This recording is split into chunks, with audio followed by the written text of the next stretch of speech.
Back on Earth, a big summit is about to kick off. BRICS 2023. South Africa is hosting it this year. It's the first in-person BRICS summit since 2019 and the stakes could not be higher. Prime Minister Narendra Modi of India landed in Johannesburg earlier today. He's taking part in the Business Leaders Forum. The next event is the Leaders' Retreat, sort of like a laid-back dinner. And then tomorrow, the summit kicks off. All leaders except Vladimir Putin are attending in person. The Russian president will join virtually. As you may know, BRICS has 5 members: Brazil, Russia, India, China, South Africa, BRICS. But there are dozens of leaders in Johannesburg. South Africa, in fact, has invited around 69 countries. They're spread across Africa, Latin America, and Asia. All of them have one thing in common. They're members of the Global South, the developing world. So what can we expect over the next couple of days? Well, the talks will focus on 2 major issues. One is expanding the bloc. The other is de-dollarization. These are important issues, but they're also divisive issues. Around 40 countries, 40 countries are interested in joining BRICS. I list out the major ones: Saudi Arabia, Iran, the UAE, Argentina, Ethiopia, Egypt, Kazakhstan. They all want to join. Why do they want to join? Well, some, like Iran, have no option. They've been shut out from the Western political and economic system. So they need an alternative, hence BRICS. For others, it's about opportunities. You see, BRICS countries make up 40% of the world population, 40 again, 40% of the population, and around 25% of the global GDP. Put together, they offer you a lot: a huge market, a lot of investments, a big labor force. You get the idea. But not every member is eager about this expansion, like India and Brazil. New Delhi has called the expansion a work in progress. It wants to create a set of rules, like who can apply, what are the conditions, how much time could it take. Basically, India doesn't want expansion for the sake of it. But that's exactly what China wants. And they have a political motive here: to use BRICS to undermine the Western global order. So the problem is evident. India wants BRICS to stand for something, a multipolar world order. China wants BRICS to stand against something, the Western order. Now, these differences are unlikely to disappear soon.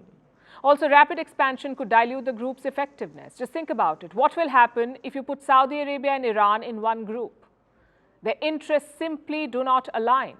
So expansion for the sake of it is dangerous. BRICS countries need to take time, evaluate, and create consensus. That's issue number 1. Issue number 2 is de-dollarization. That was the whole point of BRICS: to be independent from the dollar, from New York banks, and from Western systems. Now, there are 2 parts to de-dollarization. One is trading in local currencies. For example, India and Russia will trade in rupee and rubles. China and Russia will trade in rubles and yuans. It's a bilateral project. The second part is creating a common BRICS currency, one that will dethrone the US dollar. But again, members are divided. Russia and China are facing sanctions from the West. So they love the idea of a new currency. Well, India does not. New Delhi is keen on using local currencies, but not a common currency. Listen in. Trade and economic exchanges and discussions that have been a part of BRICS discussion have so far, in a major way, focused on how to increase trade in respective national currencies. The common currency discussions have several prerequisites before you can even talk about a common currency framework. It's all about motivations, you see. China and Russia want to knock off the dollar. For them, it's equally political and economic. But not for India. India's problem with the dollar is purely economic. We want to push the rupee, not decimate the dollar. So here's the bottom line. Don't expect miracles from Johannesburg because each member wants something different. China is going through an economic crisis. Russia has been pinned down by sanctions. So they need momentum from BRICS. But India and Brazil? Well, not so much. Both countries have been neutral on Ukraine. They're also hoping for more investments and trade with the West. It's a classic case of changing priorities. In the late 2000s, when BRICS emerged, it made perfect sense. The US was in recession, China and India were being called the next big thing. But more than 10 years later, the equation has changed completely. Russia is at war, China's rise is uncertain, and India is closely linked to the West. So while BRICS leaders discuss expansion, their real challenge is much more serious: finding relevance and direction.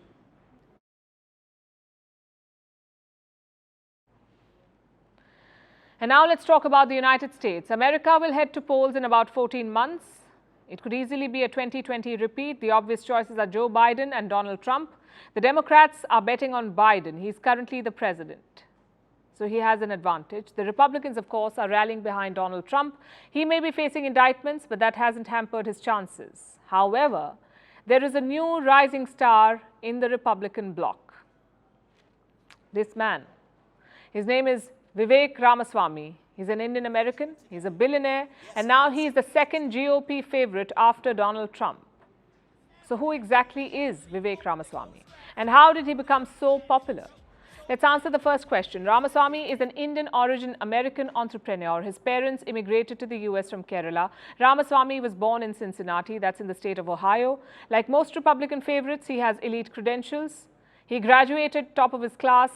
He then went to Harvard and finally attended the Yale Law School. After that, he worked at a hedge fund.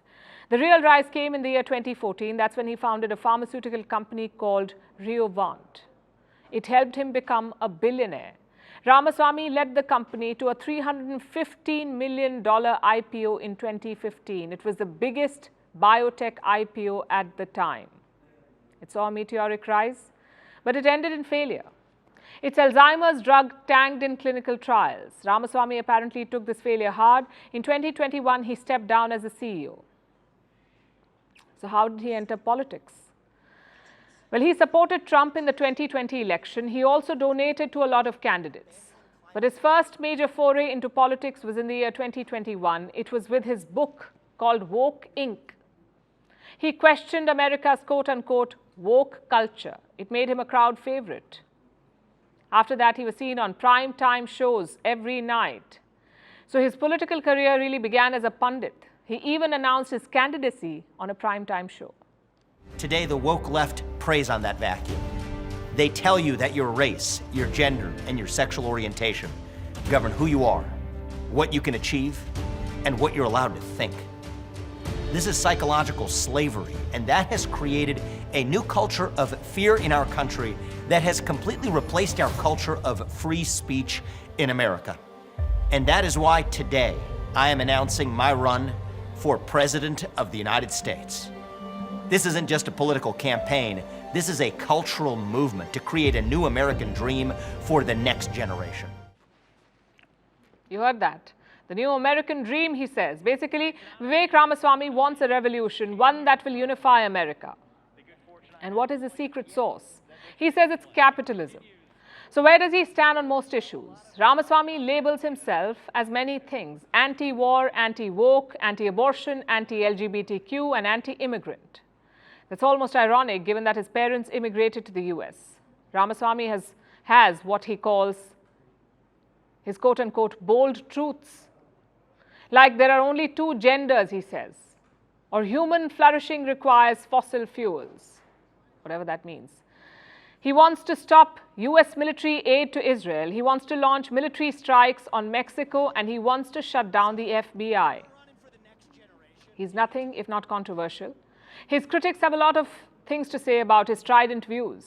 But the man knows what he's doing. America is more polarized than ever before, and Ramaswamy is capitalizing on it. He was a fledgling pundit last year. This year, he's a prominent GOP candidate. Guess who has already endorsed him? Elon Musk. But he's nowhere near Trump, although he's targeting Trump's core audience. I am in a presidential primary running against that individual, Donald Trump.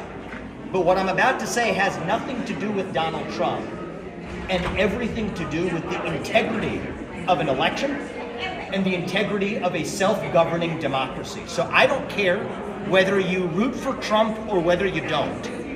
If you root for the integrity of our constitutional republic, then you need to be on the side of being really clear. We cannot have politically empowered prosecutors eliminating the opposition of a ruling party using arrest to power.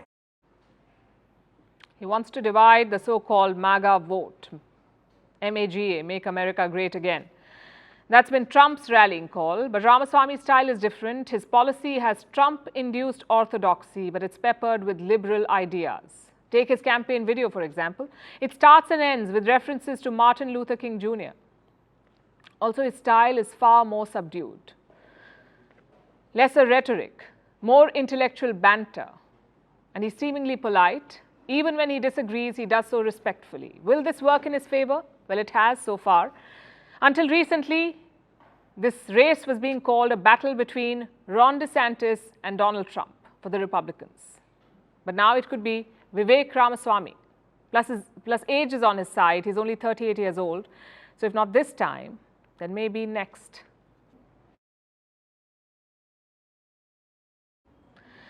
Now, West Asia could use that too. Not relevance, but certainly direction. The region is on the cusp of a major diplomatic deal, a deal between Saudi Arabia and Israel. Reports say the United States is mediating. If signed, it would be the deal of the century. Some background first. Saudi Arabia does not recognize Israel. They accuse Israel of occupying land that belongs to Palestine. In fact, most Muslim nations hold the same view and the same policy. But in the last few years, things have changed. 4 Muslim countries recognized Israel in the year 2020, the UAE, Bahrain, Morocco, and the Sudan. The question is, could Saudi Arabia be next? Joe Biden is clearly pushing for it. Such a deal could cement his legacy in foreign policy. It would also allay fears of China's rising influence in the region. So what is the plan? Reports say Biden wants to meet Saudi Crown Prince Mohammed bin Salman. Both leaders will be in New Delhi next month. They will be attending the G20 summit. And Biden reportedly wants a meeting on the sidelines. The idea is clear. Your junior diplomats can haggle all they want to. In the end, breakthroughs and concessions will only come from the top, meaning from Joe Biden and Mohammed bin Salman. Which brings us to the all-important question, what do Israel and Saudi Arabia want? Well, more details have emerged in the last few days. The Saudi demands revolve around 3 things: security, money, and Palestine. Riyadh wants security guarantees from the US. Against whom? Their regional rival, Iran. Iranian proxies have attacked Saudi oil fields and ships, so MBS wants protection. The US has signed such deals with Japan and South Korea. These deals are called mutual defense treaties. Basically, Riyadh wants the US to defend them if attacked. But that's easier said than done. Saudi Arabia, you see, is not Japan or South Korea. Many in Joe Biden's own party oppose the Crown Prince. So there are going to be political challenges. The second demand is money. MBS knows that the oil taps will run dry at some point, if not today, then later. So he's preparing the kingdom for a future beyond oil. He needs technology for that. And luckily, Israel is a world leader in technology. MBS also wants America's help to build nuclear power plants, again for the same reason. If there is no oil, how will Saudi Arabia make electricity? MBS thinks the answer is nuclear power, and that's what they want. Demand number 3 is about Palestine. Saudi Arabia will be hoping for some concessions there, maybe more trade and investments for Palestine, or maybe a freeze on new settlements, something they can hold up to the Muslim world. So that's the Saudi wish list. Now to Israel. What do they want from this deal? What do the Israelis want? Well, the symbolism alone will be huge. Saudi Arabia is the cradle of Islam. It is the de facto leader of the Arab and Muslim world. If Saudi Arabia recognizes Israel, others could soon follow. So that's one win. Secondly, more security. Israel has fought 7 wars in as many decades, 7 wars in 7 decades, all of them with Arab powers. So security is paramount for them. I know this sounds like a win-win for all sides. Biden gets a foreign policy win, Israel gets recognition, and Saudi Arabia gets security and technology. They're all winning. Well, guess who isn't winning? Palestine. The world has largely forgotten their plight, especially the Muslim world. In 1967, Arab countries met in the Sudanese capital. This was after the Arab-Israel war. They passed the Khartoum resolution. It talked about 3 no's: no recognition of Israel, no negotiations with Israel, and no peace with Israel. But look at how things have changed. Forget peace and recognition, Arab countries are now partners with Israel. How did that happen? Well, Palestine used to be an emotional issue for the Arab world. It was not a geopolitical issue. It was an emotional issue. It was an issue of brotherhood. But that's not the case anymore. Around 60% of the Arab population is below 25 years of age. They're too young to know the history, perhaps, of the wars, of the Nakba, or the occupation. They may have read about Palestinian suffering, but they don't feel as strongly about it. And even if they do, expressing isn't really an option. Most of them live under autocratic regimes. Activism, even for Palestine, is not encouraged. But suppose you want to make a difference. Suppose you want to help Palestine. Who would you talk to? The leadership is split between the Palestinian Authority and the Hamas. Quick note, the Palestinian Authority is based in the West Bank. The Hamas rules over Gaza. They're radical and violent, a bit like diplomatic kryptonite. And the Palestinian Authority? Well, they're outdated. Their last elections were in the year 2006. Their president is Mahmoud Abbas. He's 87 years old. He's been president since 2005. So this is not exactly vibrant leadership. The truth is, the world has moved on and left Palestine behind. That is a sad reality.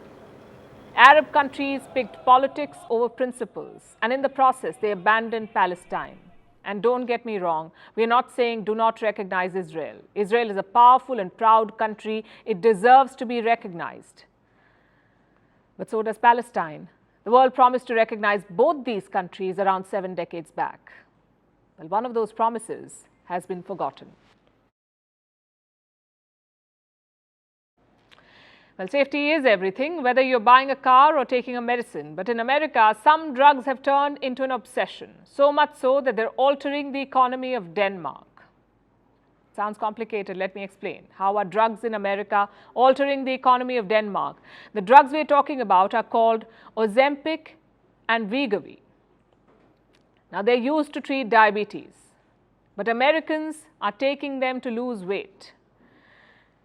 There's a big surge in demand, and it's benefiting just one company, Novo Nordisk. This is the company, it makes both the drugs, Ozempic and Wegovy. Novo Nordisk is a Danish company. It was already Denmark's largest, but now this company has become bigger than Denmark's economy. Novo Nordisk is valued at $413 billion. And what is Denmark's GDP?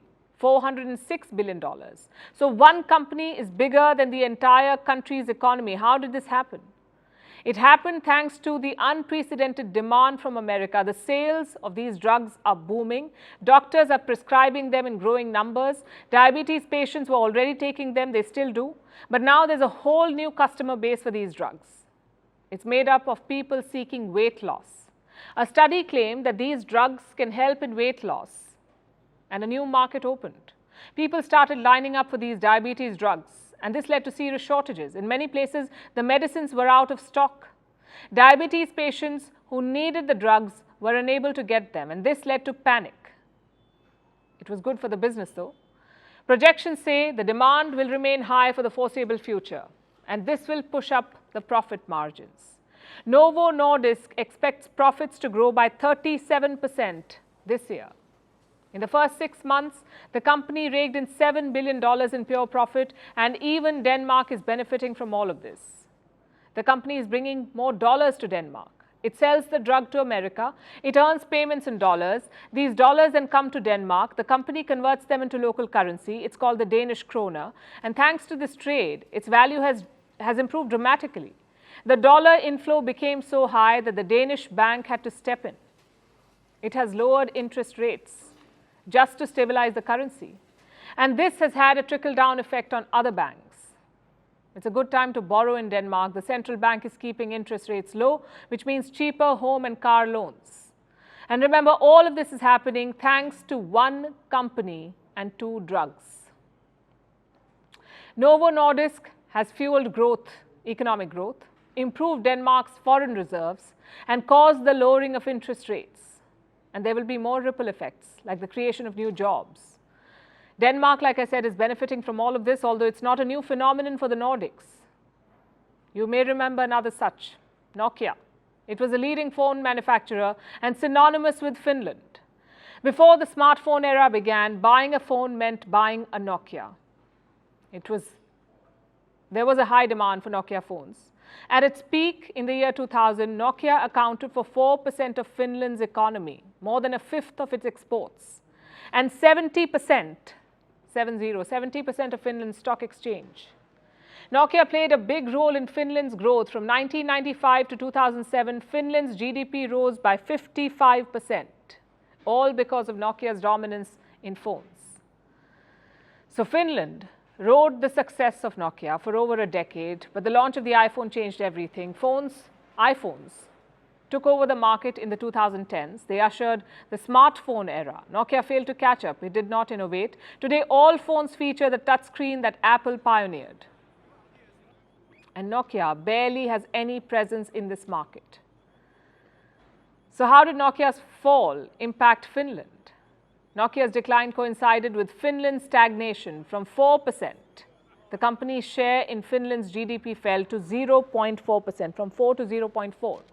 There were job cuts. Finland's per capita income declined. That's what happens when one company becomes bigger than an entire country. It's a double-edged sword. When they thrive, economic growth skyrockets. But when they fall, the consequences strike you with even greater force. But for now, things are looking up for Denmark. Do you know how many Americans are eligible to take the diabetes drug for weight loss? Almost 100 million. These jabs are the latest health trend. Their health benefits are a subject of debate, but their economic benefits for Denmark are not. And now it's time for Vantage shots, images that tell the story. Starting with Spain, their football team came home to a hero's welcome. Players danced with fans and celebrated their historic win. In Germany, some of the world's best mountain bikers are taking their skill to new highs. Their backflips will leave you in awe. And NASA has released images of the Ring Nebula. It shows the final stages of a dying star. You don't want to miss this. And finally, we're taking you back in history. On this day in 1998, massive protests broke out in the Sudanese capital of Khartoum. This happened after UK Prime Minister Tony Blair, he was then the Prime Minister, he supported US military strikes in Sudan and Afghanistan. Protesters hurled stones at the British Embassy and tore its national flag to pieces. We're leaving you with that. Thank you for watching. We'll see you tomorrow.